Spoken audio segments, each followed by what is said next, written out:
Привлекать инвестиции с широким применением механизмов государственно-частного партнерства и концессионных соглашений. Такую задачу поставил в своем послании глава Якутии Арсен Николаев.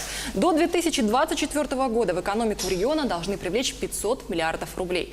Как будут реализовывать такую амбициозную задачу, мы узнаем у гостя студии. Это заместитель председателя правительства Якутии Кирилл Бычков. Кирилл Евгеньевич, здравствуйте.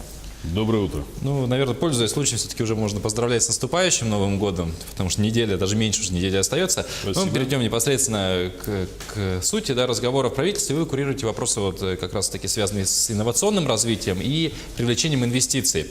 От каких факторов зависят эти направления, какие новые методы управления внедрены сейчас или будут вводиться в республике? Ну, вы знаете, инвестиции зависят прежде всего от инвестиционного климата. Конечно, там, где он более развит, там, где он более качественный, где предполагает надежность для инвесторов, существенные меры поддержки, туда и идут инвестиции, туда идут инвесторы. Правительство сейчас делает очень много для того, чтобы климат был действительно инвестиционным, для того, чтобы были новые меры поддержки, инфраструктура. Я имею в виду не только строительство дорог, подведение энергетики, но это и так называемая инвестиционная инфраструктура, это создание новых подготовленных площадок, индустриальных парков, развитие территорий опережающего развития наших ТОРов, создание интернет-инфраструктуры. Вот, как вы знаете, у нас будет открытие буквально на днях IT-парка. Именно такие объекты и служат привлечением все новых объемов инвестиций. Ну вот с какими механизмами можно вот сейчас, используя, привлечь еще больше инвесторов к нам в регион? Конкретно что делая? Ну, прежде всего, конечно, это спектр налоговых льгот, который применяется для реализации крупных инвестиционных проектов. У разных, скажем так, у разных мер поддержки разные составляющие. Конечно, крупный проект – это прогноз на несколько лет вперед. Иногда, если это такой определяющий системный проект, то это и на десятки лет.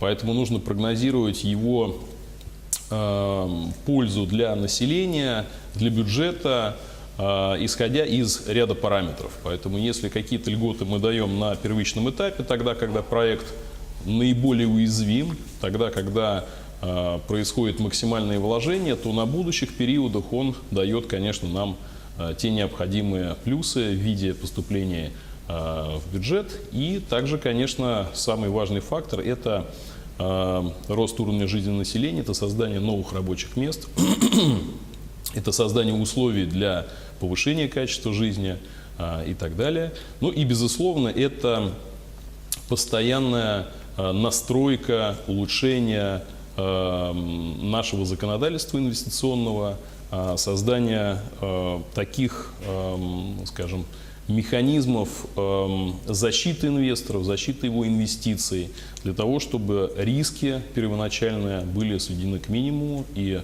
он чувствовал за спиной поддержку государства, поддержку народа. Это очень важно, когда проект поддерживается населением, когда население получает от него конкретные дивиденды.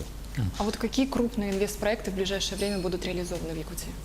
Ну, вы знаете, у нас, конечно, пока сохраняется акцент на сырьевом развитии. Безусловно, все самые крупные проекты сейчас находятся именно в этой сфере.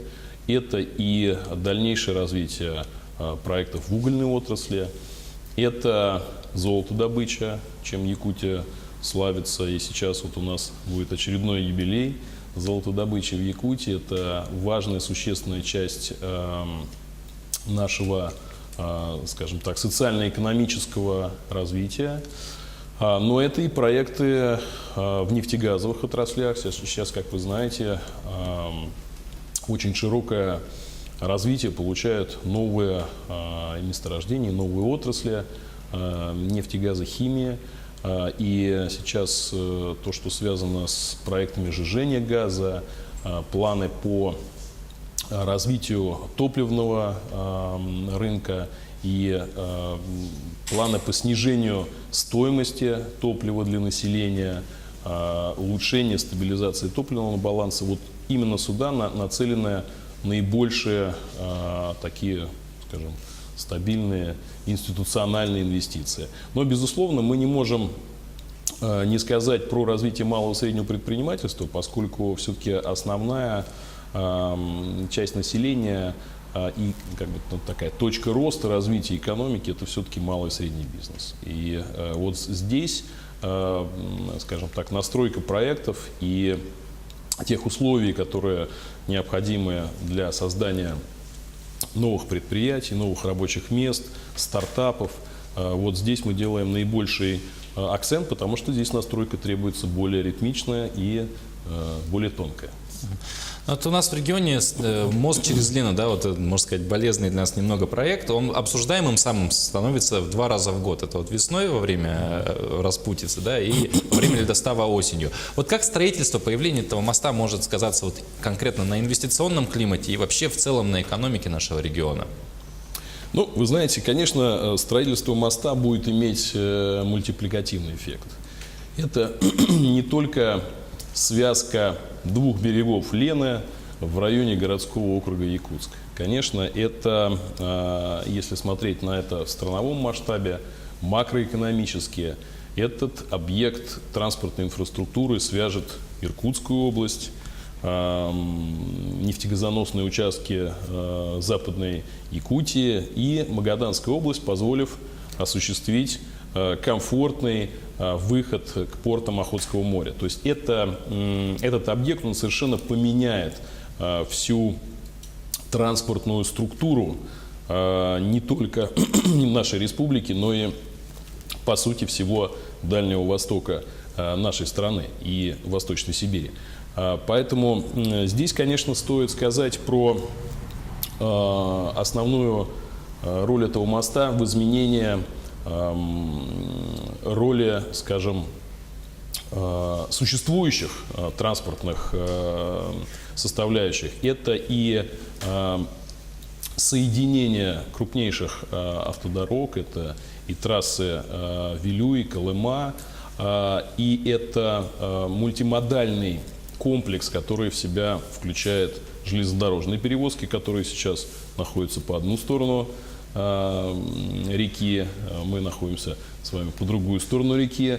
И, конечно, было бы очень логичным, чтобы грузы, которые поставляются в железной дороге, они могли в круглогодичном режиме перевозиться на наши с вами, к нам с вами сюда, на эту сторону. Но самый большой, конечно, эффект — это социальный, поскольку те, скажем так, составляющие такие залог развития будущего, он просто колоссальный. То есть вот здесь можно много говорить о тех важных производных, которые даст нам этот объект. Вот на большой пресс-конференции Владимир Путин, когда отвечал на вопросы о строительстве моста, сказал, что необходимо рассчитать его эффективность. А вот каковы последние расчеты по мосту на сегодня и вообще как ведется работа с федеральным центром? Вы знаете, понимание то, которое мы сейчас видим и чувствуем в федеральных структурах, оно, конечно, вселяет очень большую уверенность в том, что этот проект будет реализован. И те аргументы, которые сейчас звучат со всех сторон в отношении этого объекта, они с каждым днем добавляют все новые элементы. Если раньше мы говорили прежде всего о транспортных, о выгодности транспортных составляющих, это и стоимость, сокращение стоимости перевозок и увеличение объемов пассажиропотока, то сейчас мы понимаем, что это точка роста для, по сути, всей экономики региона и не только Якутии, хотя мы можем сказать с уверенностью, что этот мост повлияет и существенно изменит жизнь 87% жителей республики. То есть это колоссальный социальный эффект. То есть 87% населения будет жить более комфортно из-за того, что появится мост. Основные экономические плюсы и такие вот перспективы вследствие строительства этого моста – это прежде всего разработка месторождений вокруг, которые прилегают к мосту и к основным автодорогам, которые он будет связывать.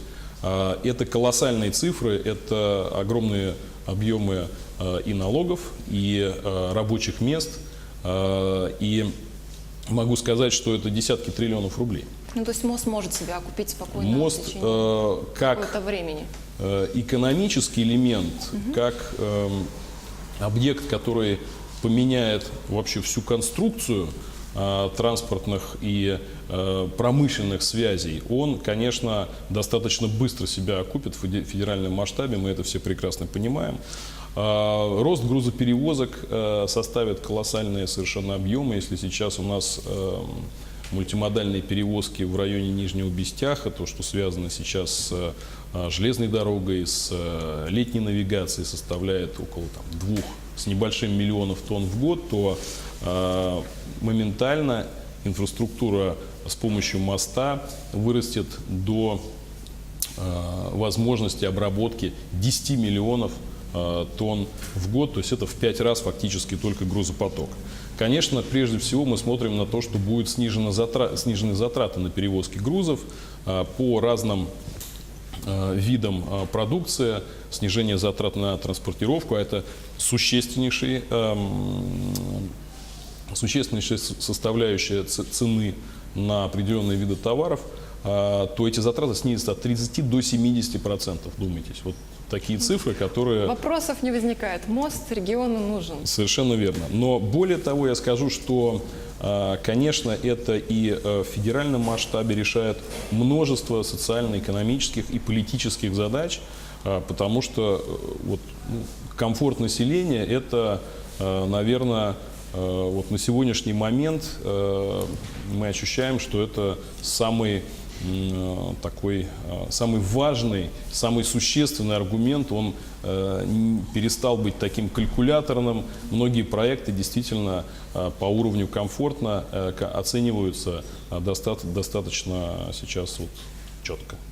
Кирилл Евгеньевич, спасибо большое, что пришли в нашу студию, ответили на вопросы. Это было актуальное интервью. Мы говорили о привлечении инвестиций в регион.